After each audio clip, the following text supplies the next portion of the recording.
Hallo zusammen und herzlich willkommen zu meinem, ja, ich musste wirklich nachgucken, zu meinem ersten Toy-Update 2025.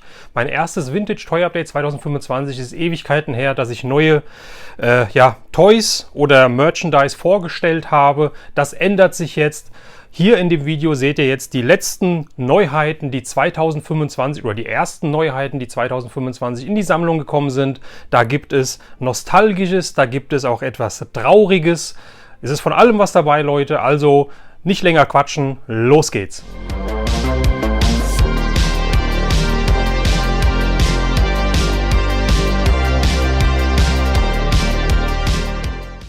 Ja, Leute, anfangen möchte ich bei der Präsentation der Sachen mit etwas wirklich für mich sehr Nostalgischem, einer Sache, die ich immer mal wieder aktiv gesucht habe, online auf Börsen und so weiter, nie gefunden habe, dann mal wieder nicht gesucht habe, es dann logischerweise auch nicht gefunden habe, aber jetzt tatsächlich, ich habe nicht gesucht, ich habe es in einer Facebook-Gruppe, einer Verkaufsgruppe für Vintage, für 80er Jahre Toys und Merchandise gefunden. Und ich verbinde damit sehr, sehr viel. Ihr werdet mich jetzt wahrscheinlich ganz komisch angucken, aber ich werde es euch gleich näher bringen. Ich habe hier gefunden den Habercook. Ja, ich habe den Habercook, der ist sogar von Steiff. Jawohl, der ist sogar von Steiff. Wusste ich damals nicht, woher auch, denn das hier ist eine Grundschulerinnerung. Ja, diesen Habercook hatten wir in der Grundschule, den hat unsere Klassenlehrerin, die Frau Schwirsch hieße, genau, damals gehabt und hatte mit dem immer, ja, das war so unser Klassenmaskottchen, sag ich mal, ja, immer mit dem diverse, ja, Shows gemacht oder Einlagen gespielt, um uns bei Laune zu halten. Ich wollte den immer mal haben für meine Sammlung. Das ist natürlich nicht genau exakt der, den wir damals in der Grundschule gehabt haben. Ich denke mal nicht, weil die Person, von der ich sie her habe, kenne ich nicht. Wie gesagt, war ein Facebook-Kauf. Es ist so eine Puppe, da kann ich hier hinten meine Hand reinstecken, kann ihm einen Finger in den Kopf stecken, die anderen Finger in die Hände und dann kann ich mit ihm gestikulieren und ganz viel tolle Sachen machen. Also eine Wahnsinns-Kindheitserinnerung für mich. Wird nicht jeder was mit anfangen können, aber der Zustand ist wirklich perfekt. Die Augen sind noch super. Es ist kein Abrieb da. Das Einzige ist, das sieht man wahrscheinlich jetzt nicht so auf dem Steifschildchen, ist ein Name drauf geschrieben, aber das macht mir überhaupt nichts. Das ist nochmal eine Kindheitserinnerung pur, die ich jetzt endlich in der Sammlung habe und die wandert zu all meinen anderen Kindheitserinnerungen. Ich freue mich hier drüber richtig, richtig doll. Ja, Leute, und von der tollen Kindheitserinnerung kommen wir jetzt zu etwas Schönem, aber gleichzeitig auch etwas Traurigem, denn wenn ihr das Video hier seht, dann wisst ihr es vielleicht schon, ein weiterer Top-Schauspieler aus den 80er, 90er Jahren hat die Erde verlassen. Ich rede hier von Val Kilmer, der leider verstorben ist, der ist Anfang der 2010er, glaube ich, gar nicht leicht gehabt hat, weil bei ihm wurde Kehlkopfkrebs diagnostiziert, hat dann seine Stimme verloren, ist dann von der Bühne natürlich runter, hat dann nur sehr wenige Auftritte und sich irgendwo mal gezeigt und ist jetzt schlussendlich jetzt haltet euch fest, mit 65 Jahren angeblich an den Folgen einer Lungenentzündung verstorben.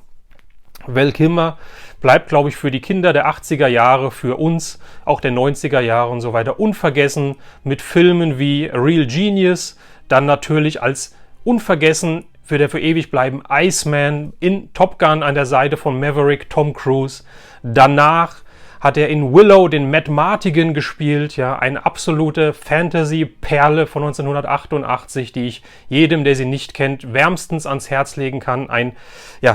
Einer der Fantasy-Filme schlechthin. Hat dann natürlich noch in den 90ern tolle Filme gemacht. Ein Spätwestern mit Kurt Russell, Tombstone, wo er den Doc Holliday gespielt hat. Ist dann ins Batman-Kostüm geschlüpft, in dem dritten Batman-Film Batman Forever und. Ja, also Val Kilmer, Wahnsinnstyp, richtig toller, genialer Schauspieler. Und letzt leider nicht mehr unter uns. Wiederum eine Ikone der 80er, verstorben. Ja, das macht mich alles nachdenklich und traurig mit 65 Jahren. Ja, das soll ich dazu sagen. Also ich bin da jetzt gerade ein bisschen, schon wieder, wenn ich darüber spreche, ein bisschen mitgenommen. Deswegen schweife ich jetzt ab. Ja, genießen wir die Zeit, die wir hier haben. Und ich genieße die Zeit mit einem neuen Toy. Jetzt ein blöder Übergang, aber es geht halt weiter. Dass ich jetzt in meiner Sammlung habe, das ist sowas wie einer der Holy Grails, die ich schon seit sehr, sehr langer Zeit haben wollte, aber preislich war das halt einfach eine, ja, nicht möglich, sagen wir mal so. Den habe ich jetzt in einer auch wiederum Facebook-Gruppe gefunden, wurde angeboten dort. Das Ganze ist in einer Box, es ist sealed, ja, das Ding ist noch original verpackt, sehr, sehr selten, von 1988. Und weil ich von Val Kilmer gesprochen habe, es ist aus einem Film von Val Kilmer, dem Fantasy-Film von Val Kilmer, nämlich Willow mit Warwick Davis. And a time of rebels. You are great. Der bei Star Wars den Wicket, die Ewok, gespielt hat. Und ich habe hier von Willow den Eobor Sisk, den bösen zweiköpfigen Drachen aus dem Willow-Film, ja, von der Firma Tonka. Tonka hat nicht nur Blechautos und sowas gemacht, sondern auch Figuren hier und da mal von der Firma Tonka 1988. Ja, der Drache, der zweiköpfige Drache, dieses Artwork hier ist einfach atemberaubend. Ich finde es mega geil. Ja, ich werde das Teil nicht auspacken. Das heißt, ich werde euch Bilder einblenden, so wie er aussieht, beziehungsweise hier hinten drauf sieht man den schönen Drachen nochmal. Aber es bleibt eingepackt, das gute Stück. Wie gesagt, der ist eigentlich muss man sagen, unbezahlbar. Der wird, wenn man ihn sieht, in Originalverpackung, ja, sieht man ihn sowieso sehr, sehr selten. Wenn er noch sealed ist, ja, dann wird er meistens für 800, 900 bis 1000 Euro teilweise angeboten und teilweise sogar auch verkauft. Ja. Hier habe ich einen schönen Deal gemacht. War viel, viel Geld. Ich habe auch ein paar Sachen aus meiner Sammlung abgestoßen, um mir den hier holen zu können. Und habe jetzt schlussendlich hier, ich glaube, 335 Euro für bezahlt. Das war es mir absolut wert. Das ist ein, ja, man könnte fast sagen, nicht einmal Möglichkeit, aber doch eine sehr, sehr seltene Möglichkeit, dieses Teil zu bekommen. Und den wollte ich schon immer haben. Ja, jetzt habe ich ihn in der Sammlung. Ich freue mich wahnsinnig darüber. Hier haben wir Matt Mardigan, hier haben wir Val Kilmer nochmal drauf abgebildet. Der kriegt einen Ehrenplatz. Ich werde mir hier noch einen Case für besorgen, werde den dann schön in einem Case bei mir in der Sammlung ausstellen und immer an Willow, immer an Val Kilmer denken.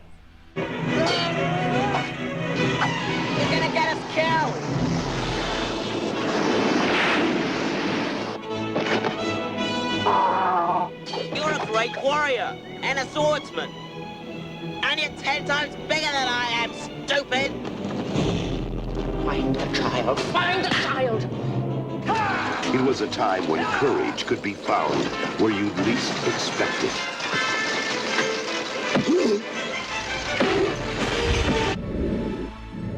So Leute, wo machen wir weiter? Hier habe ich was ich glaube, was nicht Vintage ist, zumindest nicht so Vintage, wie ich es gerne hätte.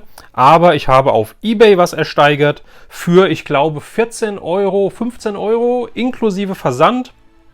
Und zwar von der Firma Wicke.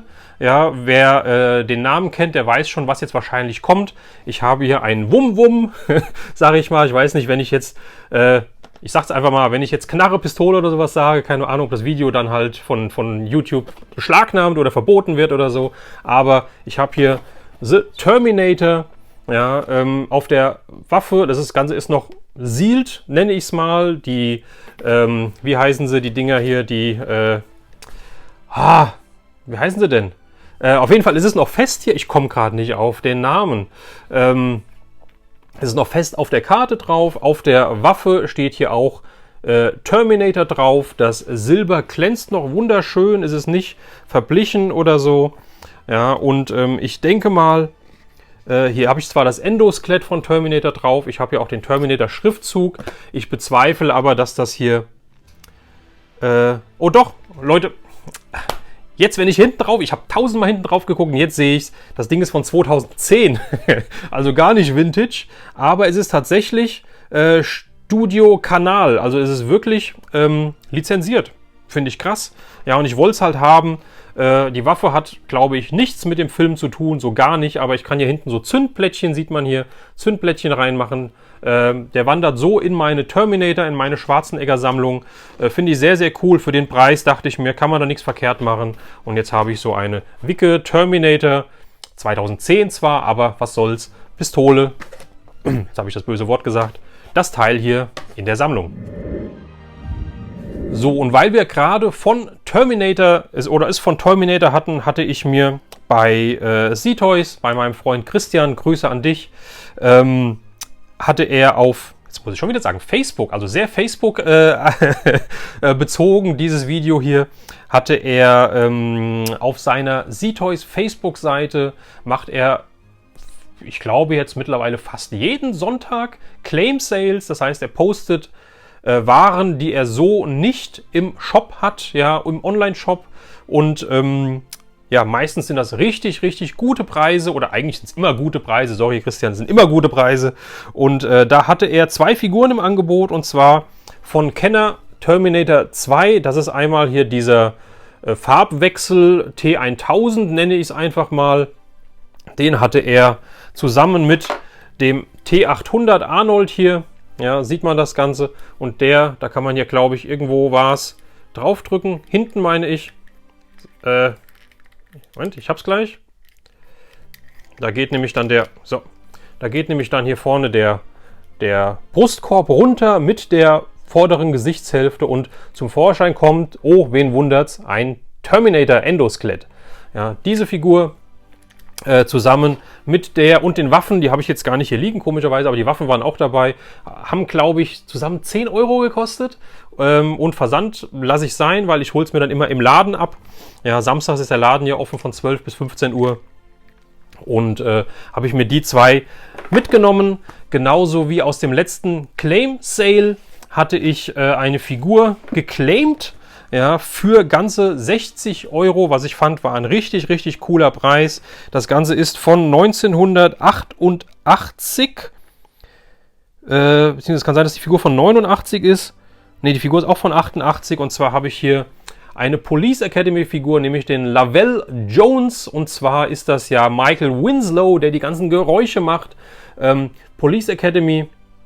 Und das Schöne ist, das Ganze ist natürlich Mock, das Ganze ist sealed mit einem glasklaren, nicht gedellten, nicht gecrackten Blister auf einer schönen, geraden Karte, wirklich wunderschön, perfekt zum Eincasen. Und das Tolle ist nämlich, es ist hier die deutsche Variante, das heißt, die Figuren gab es damals auch in Deutschland, habe ich nie gesehen, nie wissentlich gesehen zumindest. Das ist ja zu der Police Academy Cartoon-Serie, die es gab. Die basiert ja auf den Filmen, auf den 8 Stück oder 7 Stück, die es gab. Wobei ich nur die ersten 3 bis 4 maximal relevant finde. Und das Schöne ist, wie gesagt, es ist die US-Karte, aber in Deutschland haben die Karten dann hier, ich hoffe, das sieht man, einen Aufkleber, einen deutschen Aufkleber drauf bekommen. Und wurden dann hier in Deutschland vertrieben. Das Ganze ist von Kenner, ja, von 1988, finde ich sehr, sehr schön. Den habe ich mir, wie gesagt, auch für 60 Euro mitgenommen. Und das letzte, was ich auch von Z-Toys habe, da weiß ich gar nicht mehr. Ich glaube, ich habe 10 Euro bezahlt, meine ich. Ja, ist ein Brettspiel von MB Spiele von 1990. Und zwar habe ich hier ein DuckTales Brettspiel komplett. Ja, alles dabei, Figuren, Anleitung. Die Anleitung ist, glaube ich, reingedruckt in den Karton. Gerade mal reingucken. Genau, die Anleitung steht hier hinten drauf. Aber es ist alles dabei. Das Spielbrett ist dabei. Die Drehscheibe ist dabei. Wie gesagt, die einzelnen Figürchen sind dabei. Ich halte es mal so in die Kamera. Und die Spielanleitung, beziehungsweise hier diese Ansicht hier, diese gezeichnete ist auch noch mit dabei. Ich hoffe, das sieht man jetzt hier. Ja, auch das ist dabei. Das habe ich mir mitgenommen. Ein weiteres Brettspiel für die Sammlung. Und DuckTales, die Original DuckTales, nicht die Neuauflage. Die Original DuckTales gehen halt für mich auch immer. Turbulent wie ein Hurricane. Dagobert, wer verhilft zum Happy End? Es sind Tick, Trick und Track. Sie sind geheimnisvoll, doch sie sind super toll, die DuckTales. Ja, Leute, dann habe ich was gesehen auf eBay. Dann habe ich was auf eBay gekauft. Das war mir ein Euro wert mit einem Euro 80, glaube ich, Versand, meine ich. Also ich habe unter 3 Euro bezahlt. Habe ich vorher noch nie gesehen, wusste auch mal wieder nicht, dass es das bei uns gab. Denn es ist nicht der schönste Zustand. Ein Taschenbuch von Nightmare on Elm Street, Freddy Krüger. Was haben wir hier? Das Buch zur berühmten Horrorfilm-Serie. Ja. 7 D-Mark 80, das Buch. Ich würde es mal als leicht belesen betiteln. Nein, es ist echt gebraucht. Das wurde wahrscheinlich dutzende Male gelesen, aber das macht mir gar nichts. Wie gesagt, für unter 3 Euro dachte ich mir, hole ich mir das einfach mal. Hab dann auch reingeguckt, das Buch. Ich muss gerade nochmal schauen. Das Buch ist von 1987, ist das Original. Und das hier ist die Zweitauflage, die deutsche Zweitauflage 5,89. Also von 89 ist das Buch. Ja, und wenn ich das so die ersten Seiten gelesen habe, soll ich einfach mal ein bisschen vorlesen? Ich lese euch einfach mal diesen kleinen Prolog hier vor. Ich glaube, das sollten wir ja hinbekommen, oder? Denn da steht nämlich Prolog. Freddy war tot. Die guten Menschen von der Elm Street hatten dafür gesorgt, dass der Springwood-Schlitzer nie wieder jemandem etwas zuleide tun würde. 10 Jahre waren seitdem vergangen, aber erst jetzt konnten die Menschen von der Elm Street allmählich nachts ruhig schlafen. Sicher und warm in ihrem gemütlichen Vorort-Schlafzimmer. Das ist wahrscheinlich wieder ein deutsches Wort. Steht wirklich Vorort-Schlafzimmer in einem Wort. Freddy war tot und erledigt. Aber der Albtraum sollte erst anfangen. Uhaha. Also das Buch werde ich auf jeden Fall lesen. Ich bin mir jetzt hier nicht sicher, ob das jetzt das Buch zu Teil 1 ist. Oder das hier, was ich jetzt gerade vorgelesen habe, ist ja die Vorgeschichte, die so grob in der Serie, ein bisschen in der Fernsehserie ein bisschen abgehandelt wird.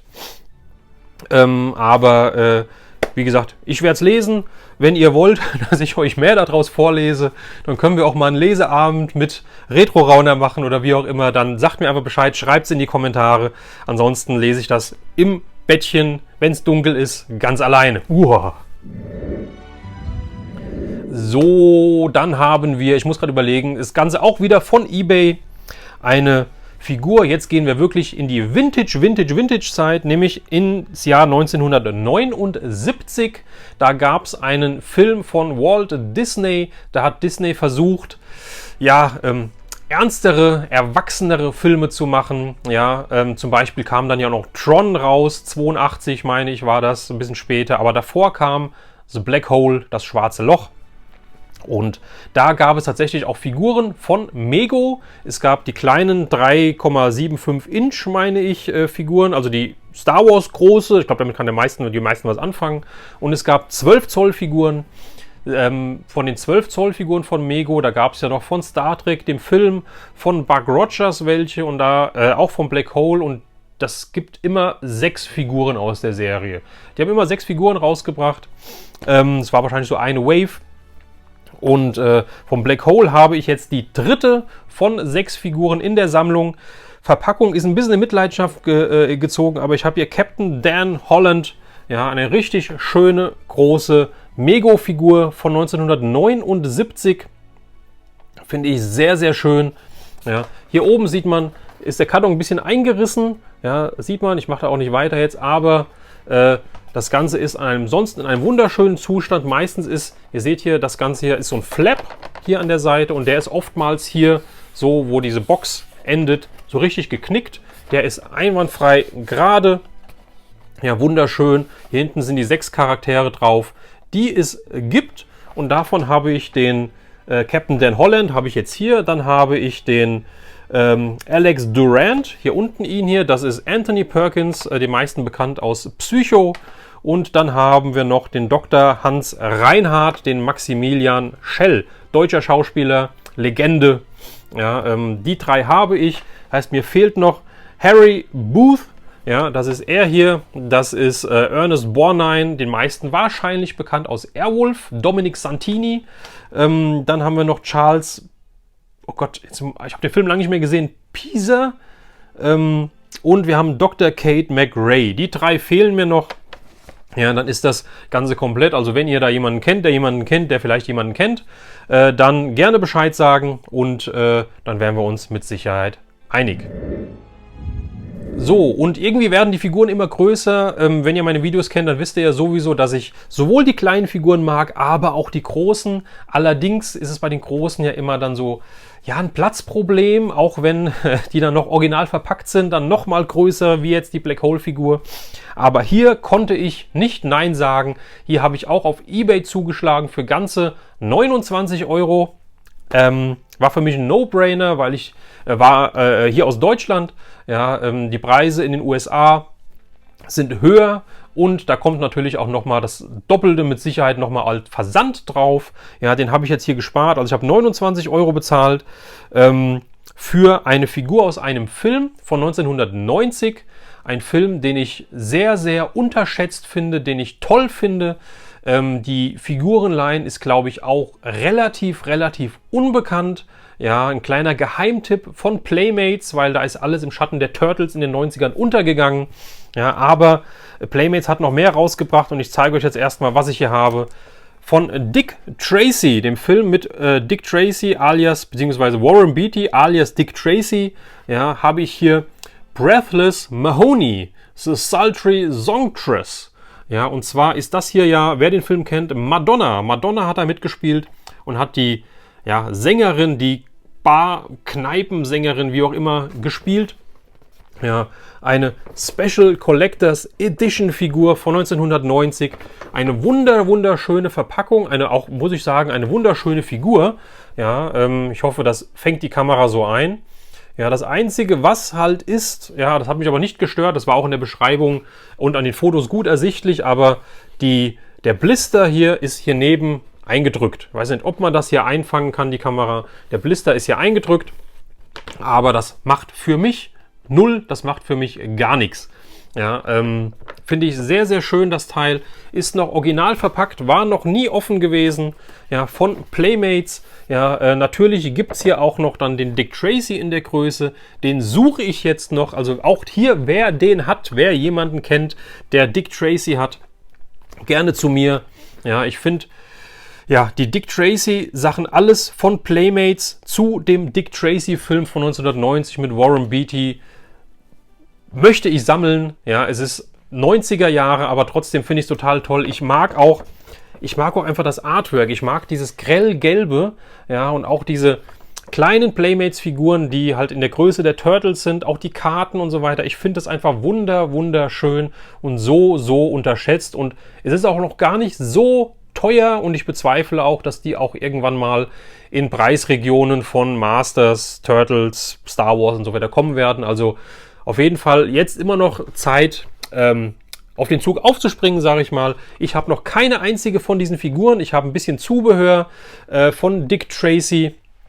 Aber das ist jetzt meine erste Figur und auch dann gerade wieder halt so ein Brecher. Da muss ich gucken, wo ich sie hin tue. Aber wie gesagt, für 29 € konnte ich da die nicht liegen lassen. Sagt man ja nicht bei eBay, aber ich konnte sie nicht kaufen auf eBay.